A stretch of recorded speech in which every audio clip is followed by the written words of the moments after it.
everybody. Thank you for joining us today. It's been a while since we've had a webinar at Virtual Speech, and we're back with a bang. For those of you who are new here, I'm Sophie Thompson, CEO of Virtual Speech, the leading provider of virtual reality soft skills training. We use virtual reality, mixed reality, and online simulations and role plays to improve skills by 25% in just 10 minutes. And today, I'm very excited to be joined by Andy Trainor, former Chief Learning Officer at Walmart. And we're going to learn all about how Andy took VR training from 0 to over 1 million Walmart associates learning with VR. We'd love this webinar to be interactive, so please feel free to drop your comments and questions on whichever platform you're viewing us from, and I will try to make sure we ask Andy. We have actually already had some questions sent in before that I've already scheduled in, so yeah, thank you for sending those in. So, hello Andy, let's dive right in. Hi Sophie, thanks for allowing me to visit with you. I'm excited. When you're at Walmart, you managed a budget of a small $400 million and were responsible for the training and development of over 1.5 million field associates. So with that being said, when did you first see the potential of VR for training? Yeah, after about 2 people, it's just a number. So don't get too enamored by the scale of it. Once you do it for a couple of people, it's just rinse and repeat. But yeah, I think as we were scaling out the training program at the Walmart academies, we knew that we had to do something different for 1.5 million people. It's really hard to maintain consistency and accuracy when we had 3,000 facilitators that were delivering training. So we just knew consistency was going to be a challenge. Mm-hmm. And the old ways of training we couldn't guarantee consistency. So we started looking at technology and how were there ways that we could, 1, be more consistent, but 2, be more effective. And then 3, we were trying to figure out a way to develop an ROI for our training, which is really difficult in most training situations. You only know if they passed or failed or if they completed the training. You don't know if it was effective and if they actually learned it. So in this process of going through trying to figure out how to do all those 3 things, we just happened to be visiting a local university, and the intent was to learn how to train facilitators. So because I mentioned we'd hired 3,000 and we needed a way to teach them how to be facilitators because they were all operators from our store operations team. And so in this tour, we came across the athletic complex, and there was an individual in this room. Now remember, this is probably 9 years ago. Had this big thing on his head with this thick wire going up to the ceiling. And he's running around completely covered in sweat, out of breath, and acting like he's throwing something with nothing in his hand. So obviously you're going to stop and kind of watch and try to figure out what the heck is this crazy guy doing. And it was the quarterback for the college football team. And he was using virtual reality to learn the defense of the team they were playing the following week. And so when he got done, we started talking to him about, what is this thing you're doing? And does it really work? And he was completely out of breath, covered in sweat, and said once he got in there, he felt like he was really going to get hit when the defense was running at him. He felt the urge to throw the pass. And so when he got to the game, he knew what the defensive plays were, and he knew instinctively what to do. So that really triggered something in our head that, look, if an athlete who is used to getting hit and running around feels like this is real and can do it in a high pressure, high reaction time situation, man, this would be great for training. So that was really how we found it. And it just kind of grew from there. Wow, that's amazing. I actually remember around about 2016, 2017, hearing about sports players using virtual reality to improve their game. So I've never actually seen it in action myself. So that was, you said 9 years ago, I think you said.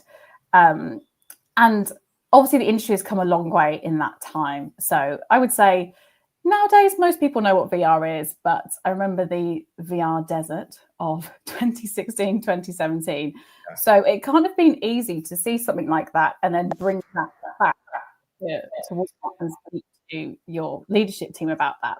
So how much skepticism did you face from various stakeholders, and how did you address that? Because I think there's lots of people who still experience that now, even though VR is more established and it's more widely known that it has uses beyond gaming. Yeah, no one thought we should do it. Like it was very, very difficult. I think, we were talking earlier, Sophie, that I think the reason we were successful is we were stubborn and we believed in it, and we just had thick skin, wouldn't take no for an answer, and just kept pushing. But I think, what really changed the game was when the headsets went to non-tethered, like they are now, where you didn't have to, originally you had to have it connected to a computer, and that really limited scale. But at the time when we were testing, that's all that was available was the tethered versions. And what we kept hearing from the leaders was the training doesn't work, was number one. And number two, every time there was some budget crunch, they would cut training because you couldn't prove that training worked, that it was effective. And so we went after the problems they were expressing. And so operations always has all the funding.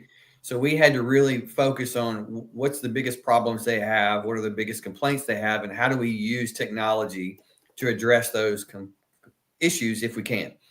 And so we knew that VR was effective because your brain thinks it's real after 30 seconds. And so it becomes this experience. You remember experiences better than you remember a video or a PowerPoint presentation or something you read. And so this experience becomes a memory. A memory becomes a habit, and a habit becomes an instinct. So what we saw were people that took the VR training were instinctively knowing what to do when the real thing happened. So we had to prove this to all the leaders who thought VR was a flash in the pan technology, it'd be gone in a couple of years, or it was only for kids for games, and it was a novel thing. The way we convinced them was I got all of them in a room, all the executives in a room together, and we used this program called Walk the Plank, where basically you go up on top of a skyscraper and you got to walk out on this little 6-inch board. You're 1,000 feet off the ground and step off. And so I had probably 6 of the leaders, the C leaders in this room, and I made each of them do it in front of the other, one at a time. No one could step off the plank. I had one lady cried, which was a little awkward, but and so they all laughed at each other when they couldn't do it, but when they put it on themselves, they couldn't do it either. So that experiencing it is the only way to convince people. You can talk about all the benefits, and until they get into an experience and understand that your brain thinks this is a real life thing, and you're going to react the way you would in real life. Once I did that, it was not a problem. In fact, the bigger problem was they wanted us to go way too fast, because once they experienced it, and obviously we preempted it with, look, here's what we're thinking. Here's why it's effective. Let's do it. And then we brainstormed after with them about ways we could use it and what benefits could be. And then it was off to the races. Yeah. Wow. So your problem was actually more that people wanted to move quickly rather than the reverse after they'd had that experience. After they experienced it, for sure. Everyone didn't want to use it. And it took me probably 6 months to get all the leaders to agree to come together and experience it. But once they did, yeah, it was. In fact, those leaders remember that first time they used it to this day. Wow. And so what was the first experience that you used in terms of training? So did you then start off small, or did you kind of go all in? We started small for sure. So we learned a lot on the way. I knew I needed to figure out a way to solve a specific business problem that had an ROI first, and then add on all the other soft skill things that really made it more successful in the long run. But because there was so much scrutiny and doubt on whether this technology would really work, and at Walmart, anything you scale, no matter how cheap or expensive, times 1.5 million or 5,000 locations becomes a big number. So it was really important that we had a true ROI for the technology before we did it. So one of the biggest problems grocery stores have is something called the wet wall. It's where all the leafy green vegetables are. There's humidity levels, moisture content, stack heights, all kind of equipment. It's the highest throwaway area in a grocery store, and has been since the beginning of grocery stores. It's just a really tough area to maintain. It's hard to train people on how to make sure the equipment runs right and the stack height's right and humidity levels right, the temperature's right. Really tough. So a lot of throwaways, high turnover, long training period to do that. So that's where we went first. We built a module. Back then, it was all 360 video. It was still 3 degrees of freedom. So we used 360 degree video at the time. And we just created a module where you had to walk down this wet wall aisle and identify all the problems and correct them. And it was time to kind of gamify it. And then at the end, it would show you which ones you got right and which ones you got wrong. And you had to explain what you got right, why you picked it, and what you missed. It walked you through what was wrong. It was probably 3 to 4 minutes long. That simple 3 to 4 minute experience took our training someone in the wet wall from weeks to 5 minutes, because we could recreate all the problems that happen in 3 to 4 minutes versus waiting for it to happen in real life in the store. That could take weeks for things to break or someone to misstack or whatever.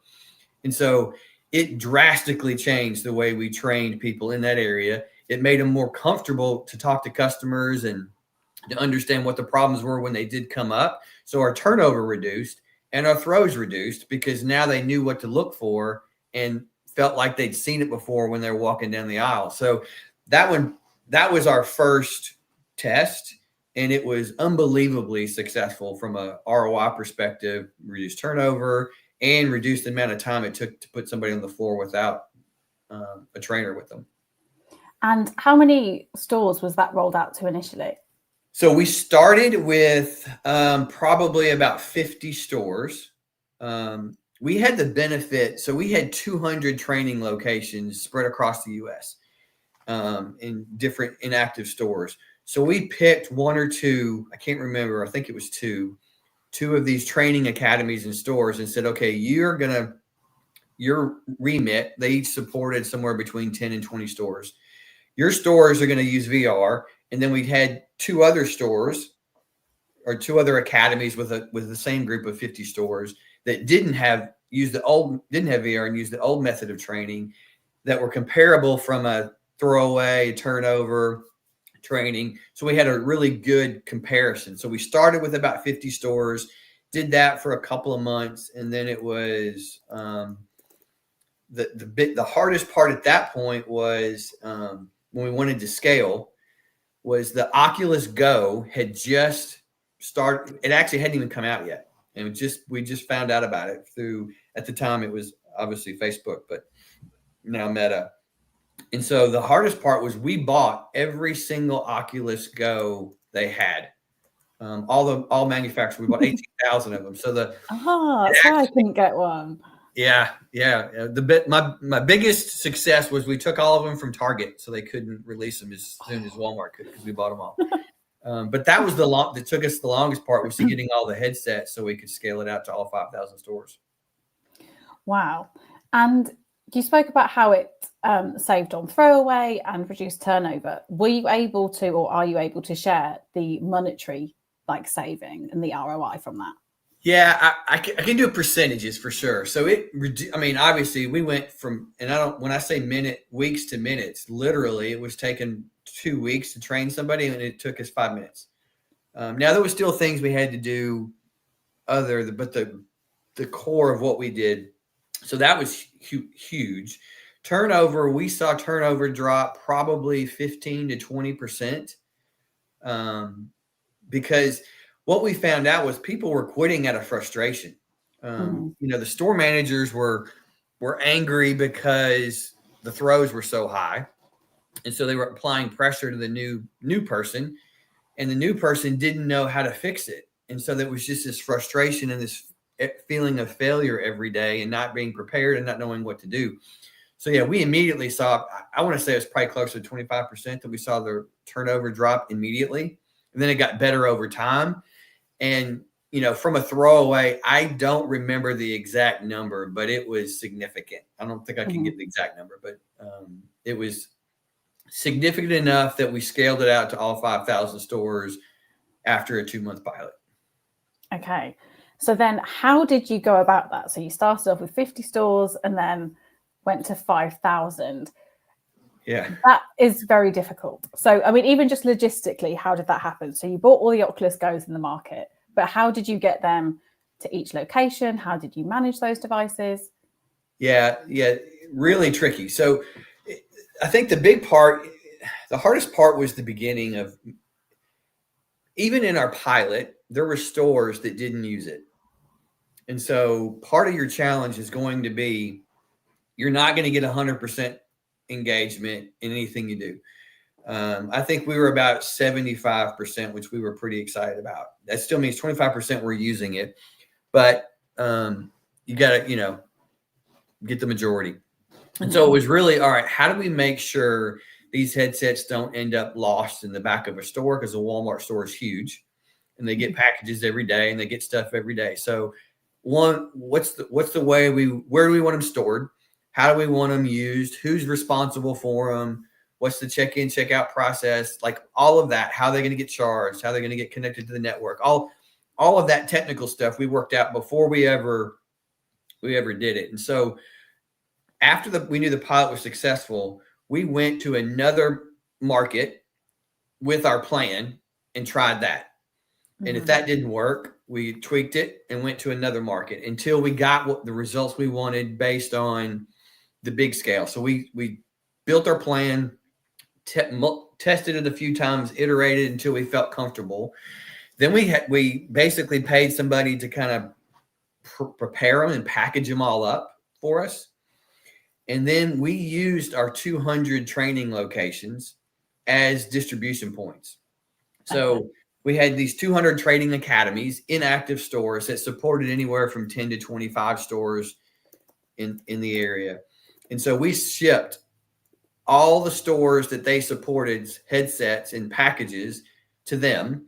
And then they went to each store and delivered and set them up and got them going. So it's really important when you're scaling out to a field organization, there's an owner that is responsible for getting each individual store or location set up and going.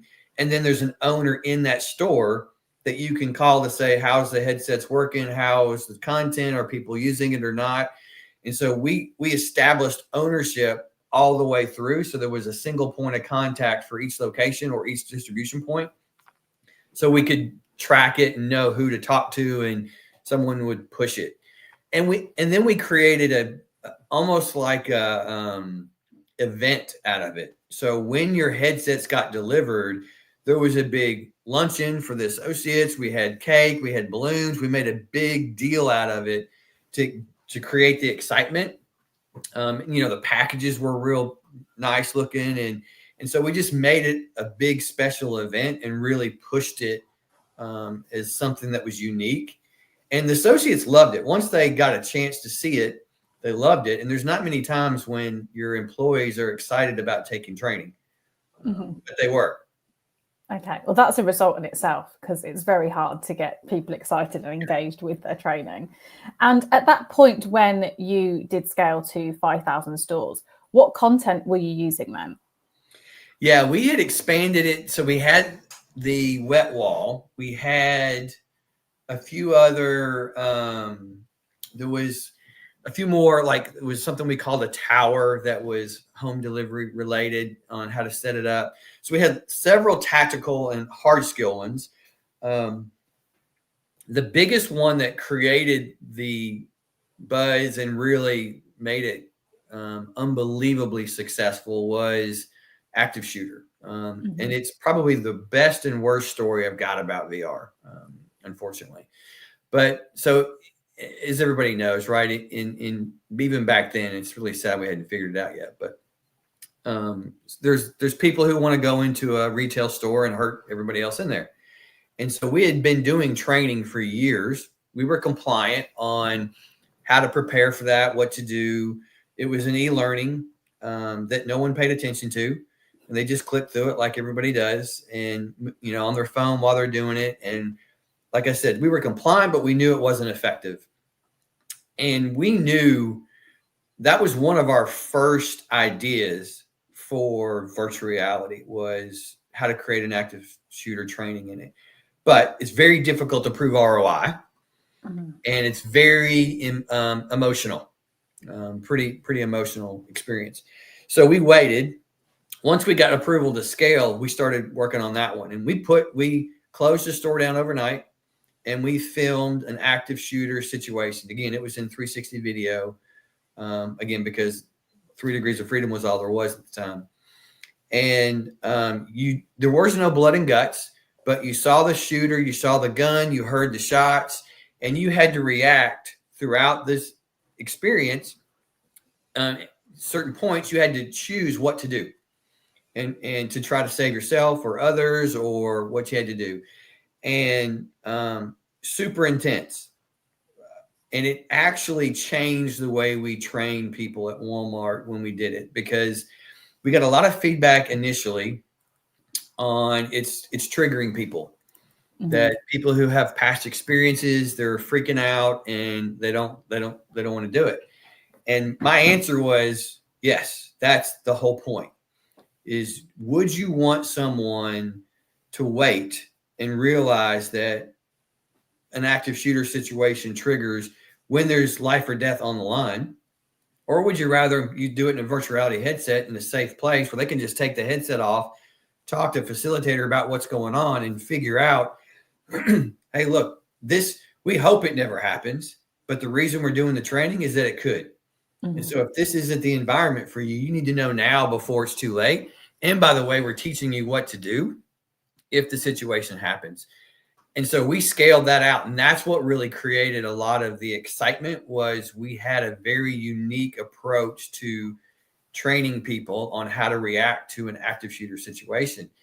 And the unfortunate and fortunate thing is, it wasn't a few years later. So we were putting 1 million people a quarter through that active shooter training. It was a required training once a quarter.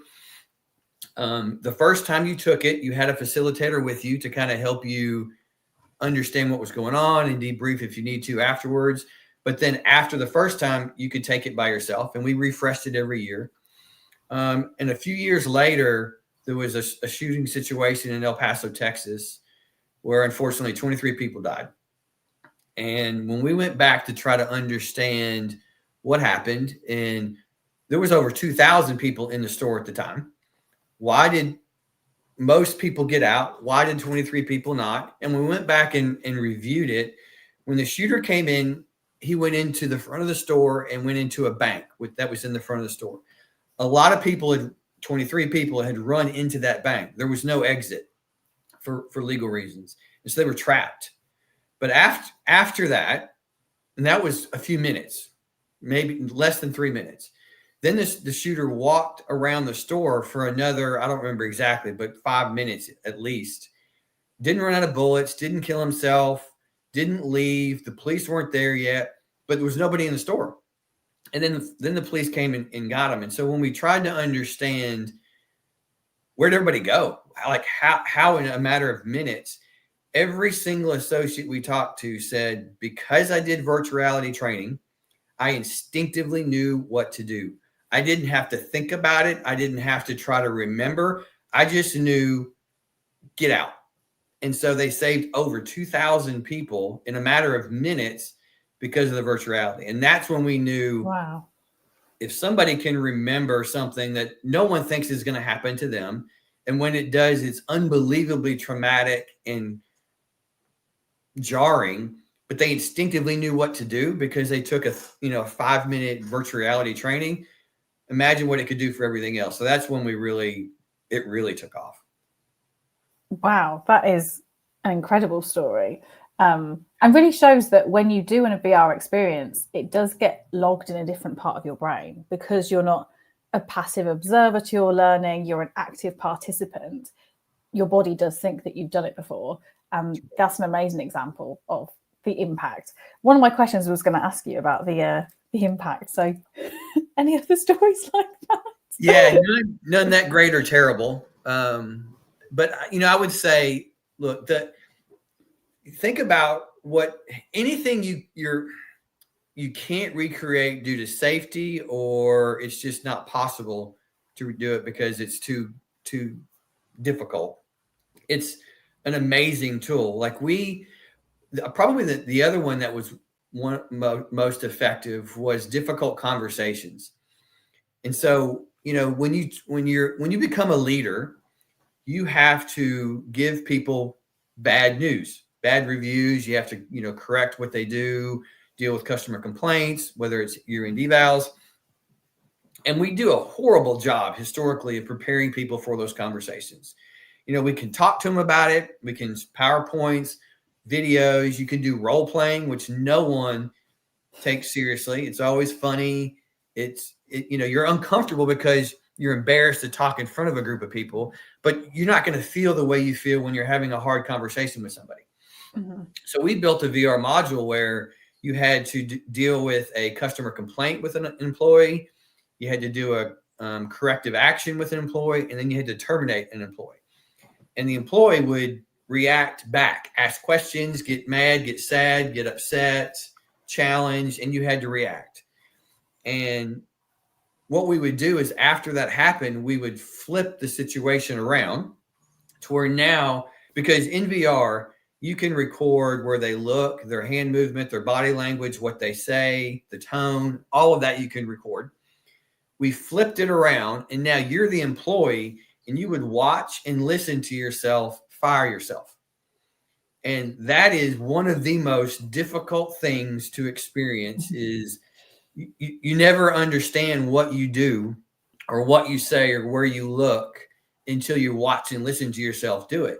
Mm-hmm. And it was extremely impactful to people because they could literally feel like they were being fired by themselves. They were being fired horribly or corrected horribly. And so it was that one really helped us understand the benefits of the soft skill side. And that's where we really started to go with lots more modules. We used it, during COVID when in the U.S., when you wore a mask or didn't wear a mask, that was okay to have a fight.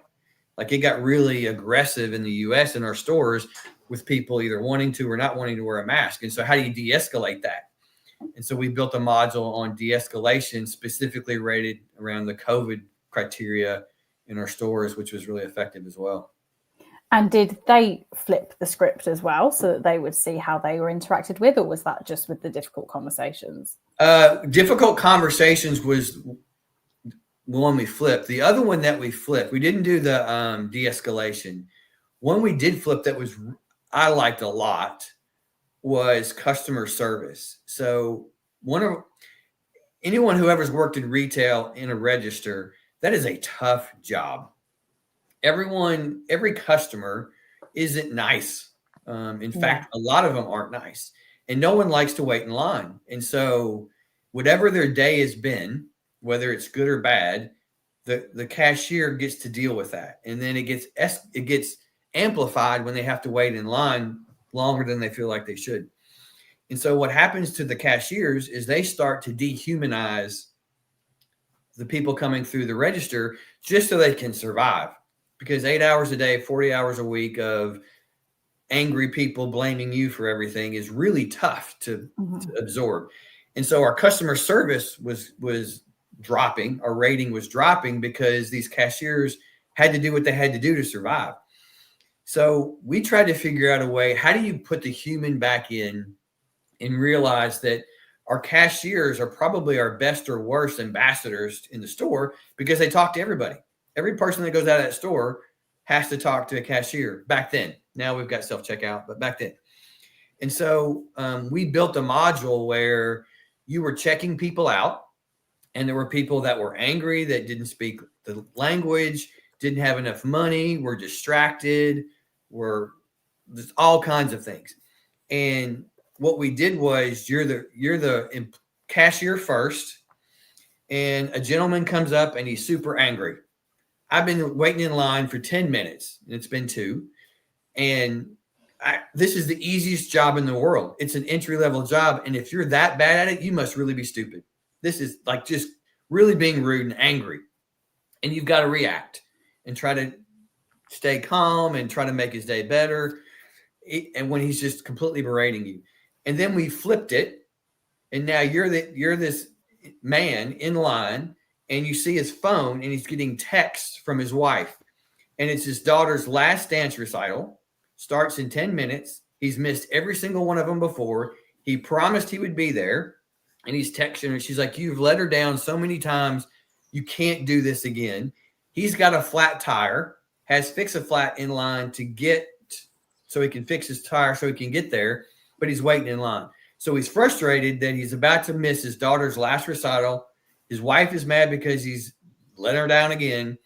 And so that's why he's so frustrated and angry. And so the whole point of it was every customer has a story. Every customer has a day outside of this line. You can choose to make it better or worse. What do you want to do? And so it was really humanizing the different experiences. And it was super effective for that as well. Mm-hmm.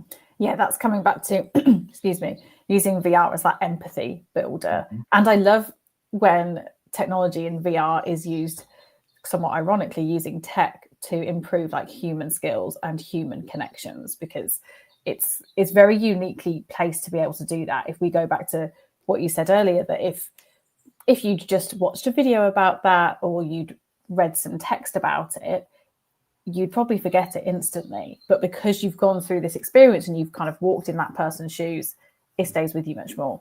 That's right. That's exactly right. So we've looked at the impact and some use cases. So let's get into the reality of the challenges as well. So anything worth doing isn't easy. And that's definitely true when it comes to digital transformation and introducing new learning technologies. So what were the biggest roadblocks that you faced? Yeah, everyone's first reaction was no. Everyone, from finance to security to leadership to operations to tech. So it's really important. Your point is exactly right. Anything worth doing is hard. And if it hasn't been done before, it's because it was hard. Mm-hmm. And so I told my team, don't go into any meeting asking if you can do it, ask how. And that was our whole theme, was we never ask if we can, we ask how. And that changes the conversation. So when you go into tech or security and say, this is what I'm going to do, how can I do it? They have to answer differently than can I do it? Because they can just say no. And so you force them to start thinking through solutions before they even tell you what the problem is. So that was number one. Like, you just got to be relentless. You got to just believe in it and know that if it's easy, you're not doing the right thing. If it's hard, then you're on the right path, and that's good. Keep pushing. Mm-hmm. And if it's easy, everyone's doing it. That's right. That's right. It's exactly right. And so I think, if I think back, after we got leadership buy-in, then it was finance was probably the next big challenge, because I needed a lot of money to buy 18,000 headsets. And so trying ROI, like really lean in on the ROI. Don't discount the employee engagement benefit. Finance sometimes kind of doesn't really value that a whole lot, but the operations team will. And typically they're the ones with the money, like I said earlier. So, they like their employees to be more engaged, but really look for a problem that everyone agrees is a problem and solve that problem if you can with this type of technology, and then track the ROI. So finance was tough, trying to convince them, one, that there was an ROI, two, that the headsets weren't going to be worthless right away. The other challenge will be 3 years is about as long as a headset's going to last, and then you got to get a new one. So we went into this kind of lease to own process where you could basically, like your phone, you pay for it over 3 years, and at the end of 3 years, you swap it out for a new one, and it becomes OpEx instead of CapEx. That's one thing we should have done in the beginning, and I didn't. That's why it took Walmart almost 7 years to replace the Oculus Go's. They're just now replacing them because it was so expensive, but they're doing the rent to own part. Then it was probably tech, like how are we going to support it if there's a problem, who's going to call? So we had to create a whole call center and train our existing call centers on how to respond. And our providers had to have a call center that could handle, 1 million people calling all hours of the day, all days of the week. And then, what's then you get into security. How do you make sure they only see what you want them to see? That the data is secure and not getting transferred anywhere and everywhere. So it was everywhere you go, you're going to have challenges because no one's done it before in your company, but it has been done before, and it can be. And with the cloud, it gets a little bit easier now. The cloud wasn't really a big thing back then, so we had to actually plug them in to get the data. But just know it's going to be tough, and you're going to have challenges all along the way, but you can do it. You just got to, be resilient. You make it sound so easy. It was not easy. It took 1.5 years of. Yeah, I was going to ask, how long did it take? Yeah, it went way faster than it should have, because the leaders were all excited about it. And I have this philosophy of go so fast they can't change their mind. So I really pushed the team. Once they said go, we went full speed, faster than we should have, because I didn't want someone to say, oh, wait a minute, never mind, let's change it. So we got them all, and within 2 years of when we saw it, we had them in all 5,000 stores. That's amazing. Yeah, a lot of bumps. Like, it wasn't perfect, but they were out. Because you said that you went faster than you probably should have. So does that mean that if you had moved a bit slower, what would you have done differently? I think how to get the data off of them. What was happening is someone would use it and they wouldn't plug it back in, so it would die. And then you get nothing. It doesn't get an update. It doesn't get the new content. It doesn't get. We don't get the data, and so we would have better figured out a way to make sure they get connected. And I'm not sure we could have, but that would have been a big one. I think the next one, we would have had more content if we would have had a little bit more time. So there was a broader use. We had probably at the time, we scaled at 4 modules. We ended up with over 100 by the time we got, in a few years. But I would have had more content, so it was more readily used versus someone would use it once a quarter and they would forget about it. And you always have problems. So I don't regret going as fast as we could, but collecting the data and keeping them charged was probably, and then clean was probably the 3 biggest challenges. Clean is tough. Yeah. I remember before COVID, to be honest, people didn't really seem to care about how clean the headsets were or not. And then COVID happened. And during that, people were suddenly very cautious about it. And I think that's stayed on, which is obviously ultimately a good thing. But it was an interesting behavioral switch. Yeah. COVID almost killed it for us because it's shared devices, 1 to 300 people employees in a store. And no one wanted to share the headset for, because in the beginning of COVID, people thought you could get it if you looked at somebody weird. Like we weren't real sure how it was transferring from person to person. So the team did a great job, though, of coming up with a really clear cleaning protocol, little covers that go on it. And so, and then we had a lot of feedback with the manufacturers. The Oculus Go's had a cloth thing on your face, which is a disaster when you're sharing a device. And so you just got to be really clear on what that is. And again, I can't express the importance of having an owner that makes sure all of this stuff happens. Otherwise, it doesn't. And, you're not going to get 100% catch rate, but we got pretty good. Once COVID came out, it took a little while to get things going back. But now they're back full speed with it and using it as much, if not more, than they were before COVID. Brilliant. And one of the questions that one of our attendees submitted before today was around security of headsets and network connection. So they asked how you approach this, as this has been a key challenge for them when they try to scale VR across their organization. Yeah, lots of different solutions for that. So from a network connection, when we did our test, we just used hotspots, because getting onto Walmart's internal network, was lots of hoops for the provider to go through, and it's probably a year process. So during the test, we used just hotspots and had the data connected through that. So that wasn't too bad. But once we got internal, it was a huge challenge to make sure that the provider was, compliant with all our protocols from using our network. And it took a while, but we got there. So it's a pain, but most providers, especially now, they'll be used to that problem of getting on the network.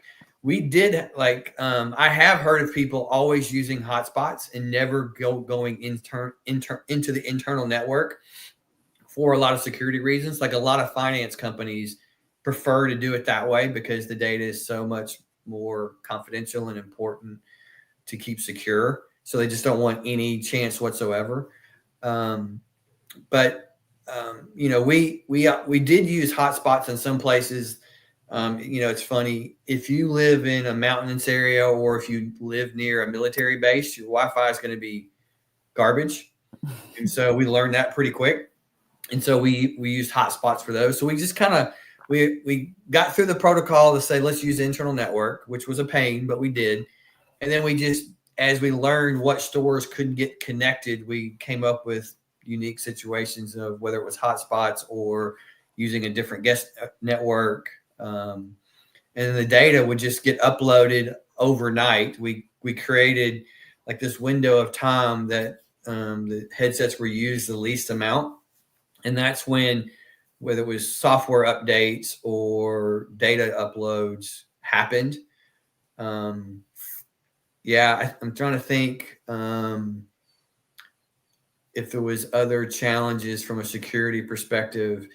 I think for us back then, there was no MDM for headsets management device. And so the provider we used helped us build one so we could control what people saw in the headsets. Our first week of testing, we didn't have an MDM, and you wouldn't believe what people were using the headsets for, and it wasn't training. I guess you would believe, but everything but training. And so we quickly realized you got to lock them down and you got to control what they can see and what they can't see. And so now with the MDMs that are available now, you can easily control based on job code or job title or, login information, what they see. We had to build one, but basically when you logged in with your unique employee ID, you would only see the training that we wanted you to see, or if there was other things you could access. It was all based on your login. So that's how we controlled what would happen. And then we locked them. So if someone decided to walk out of the store with it and keep it, it wouldn't work. And so we had them in these lockers that you had to scan your badge to get it out. First, it was the owner, the trainer, the training and facilitator in the store could only access them, but that person doesn't work 24/7. So we started getting a backlog of people who couldn't get access to it. So we put in this locker system where you would scan your badge, you would get the headset and go to a set area to take the training, and then you had to put it back and scan your badge to acknowledge it, put it back. So that's how we tracked it. But if they took it, it wouldn't work outside the store. It was locked to our stuff, and it was useless to them.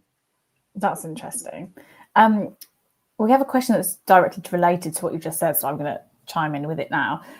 So John has asked, in terms of provider, do you mean the company managing the headsets, like someone like Arbor XR, or someone else? Or do you mean the network provider like Verizon or Cox? It would have been Arbor, like somebody like Arbor. Mm-hmm. Yeah. So there's several different, when I say providers, so there's somebody who builds your content, somebody who has a platform that allows you to manage the devices like Arbor or get data off of it. So remember, at the time, none of that existed. And so we worked with a company that they built our content, and then they gave us the analytics and reporting on it as well. So we could kind of manage who saw what and get the data back from it. So the good news is there's lots more like Arbor, and there's, different providers like yourself, Sophie, that do content.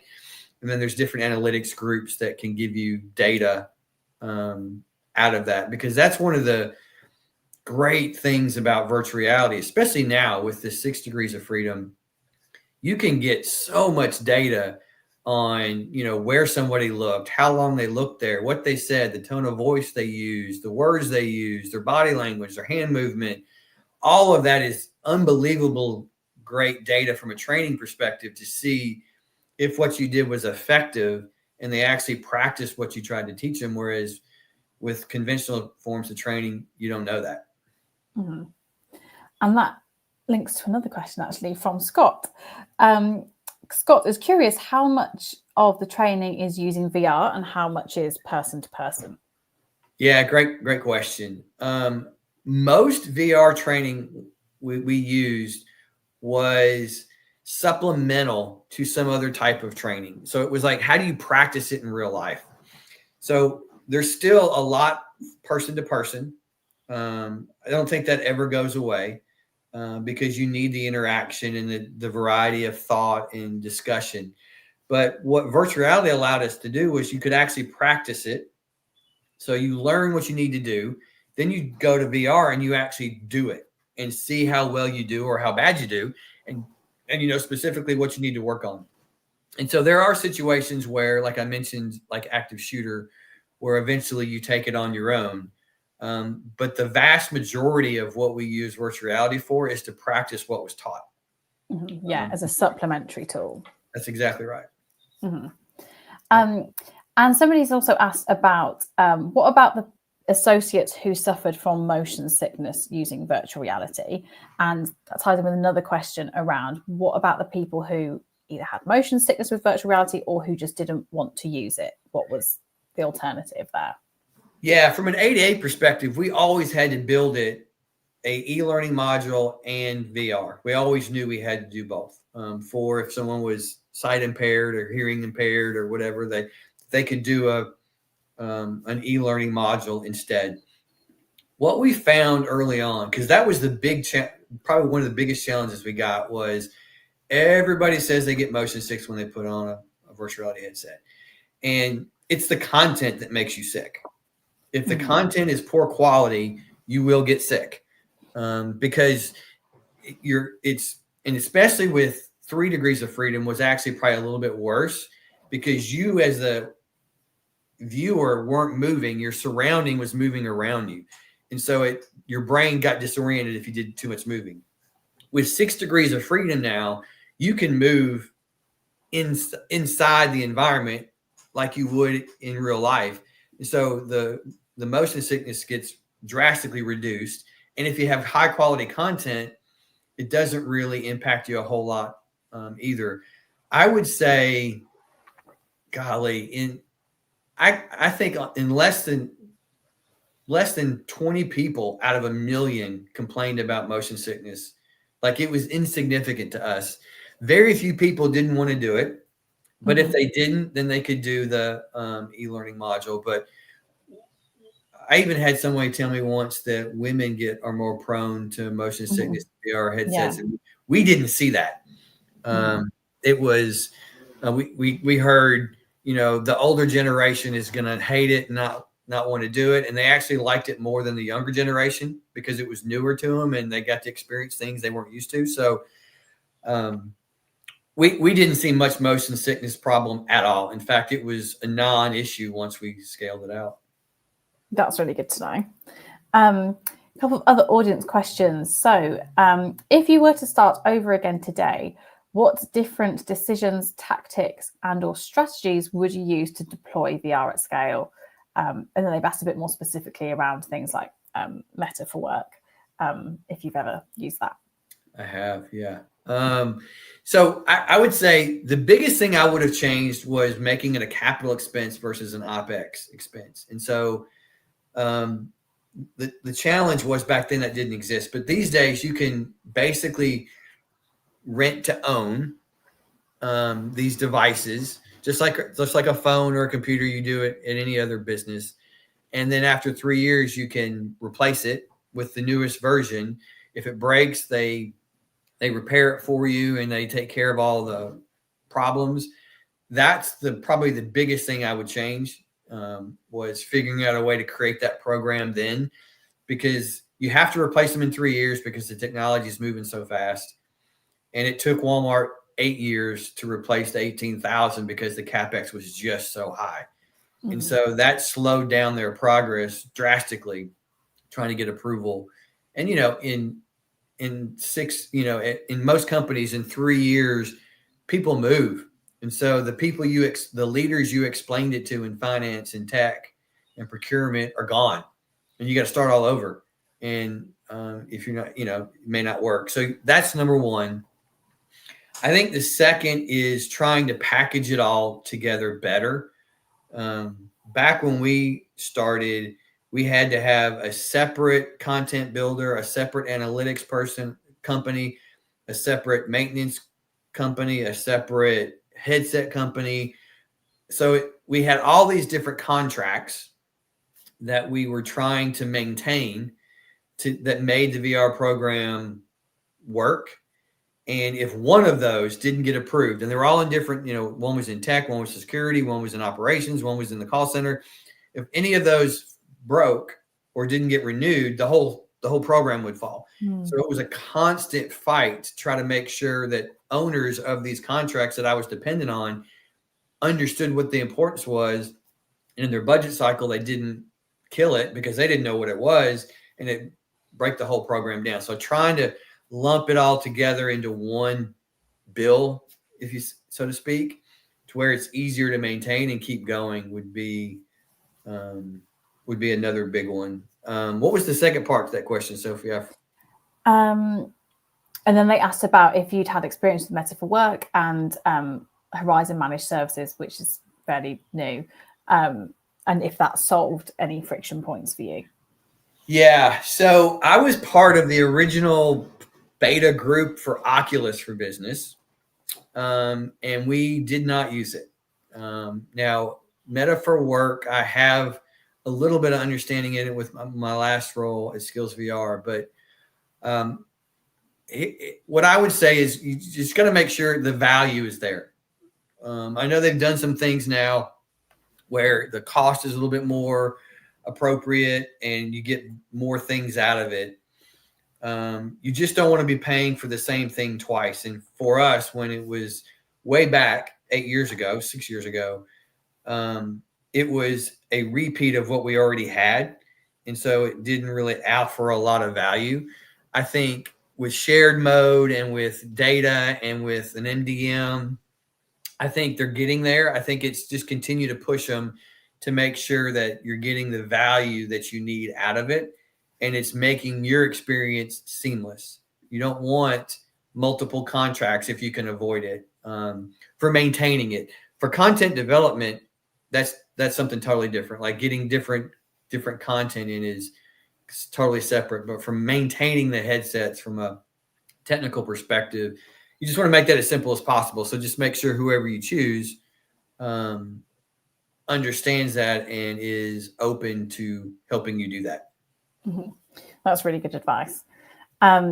So you briefly mentioned just then, I'm conscious we've only got 5 minutes as well, but you briefly mentioned that you worked at SkillsVR. So from Walmart, you started working directly like within the XR industry. So obviously you have that experience both like client side and vendor side. So with that breadth of experience, how do you think that VR for enterprise training will change over the next few years? Yeah, I think it will, as the headsets get more cost effective and more multi-use. I think with AR, VR being in one device, and being less expensive, that'll change the game. I think as companies understand the power of it, and more people use it, they'll start to see it, start to understand it. That's where the shift will come. So I think AI, the creation of AI and the way, Sophie, you all use it is incredible. Where historically, if you wanted a situation to have different outcomes, you had to pre-script it. And so if I say yes, this happens. If I say no, this happens. And you have to pre-script the whole thing. And so a module, you could use it 2 or 3 times for somebody, and then they already know what's going on. With the creation and the expansion of AI, now a module can be used forever because it changes based on what you say and how you say it, and it's different every time you do it. And so now the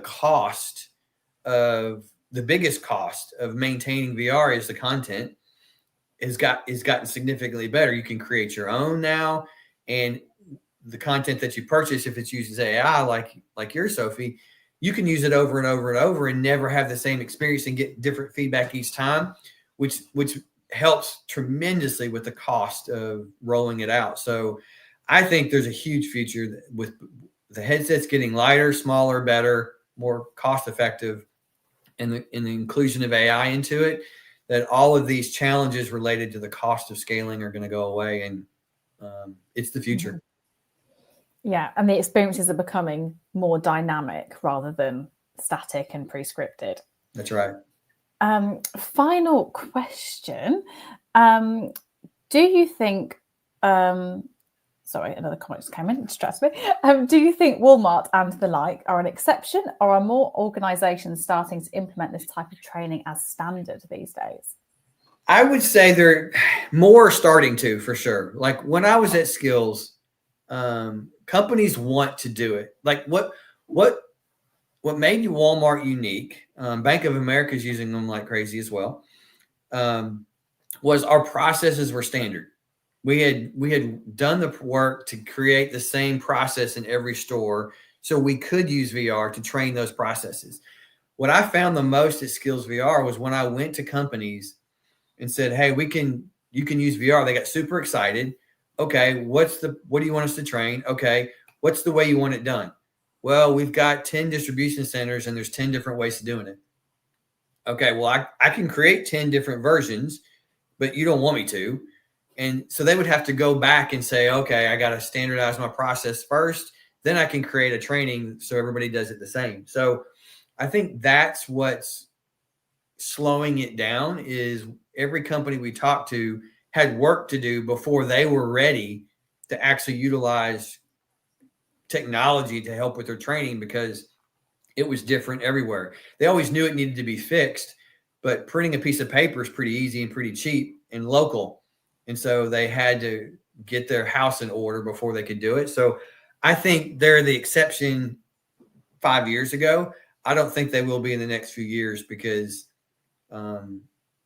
everyone sees the benefit of it, and it forces you to do something you probably should be doing anyway. And then you get the bigger benefit out of it. So I think it's coming. I think it's still a few years before it becomes mainstream, but I think it's definitely growing with who I've talked to and worked with. Excellent. What a good note to end on. So, Andy, thank you so much for today. If people want to stay in contact with you, what's the best way that they can reach you? I'm on LinkedIn, so you can see my email address on LinkedIn. So just reach out. Any questions you have, happy to help.